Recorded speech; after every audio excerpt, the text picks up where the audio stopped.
This is going to be an assisted seated hip flexor stretch.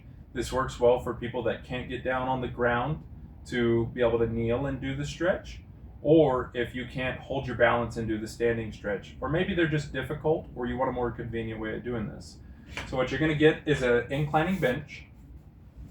And what I'm going to do here is I'm going to hang half of my leg and my butt cheek off of this bench. This is going to let me drop my leg straight down and back without getting hindered by the bench itself. I'm going to begin by taking my foot, and you see how I just walk back with it. Now I want to do this walking back until I start to feel a little bit of light stretching through this upper portion of my thigh.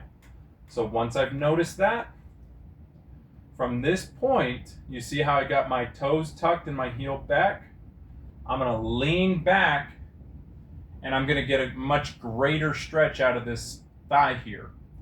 Now, similar to other hip flexor stretches, you need to pull up with your abs, and in this case, in order to flex your glute, I like to recommend thinking of stomping your heel down to the ground.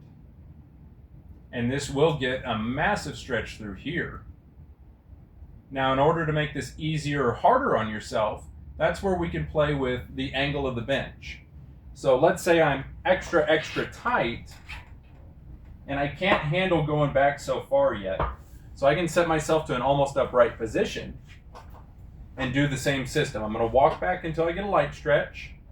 I'm going to lean back and keep my chest up, pull the abs up, and stomp the heel, and I can still get that stretch. Now, if I need it to be maybe a little bit more challenging, I can go quite a bit deeper into this and do the same thing.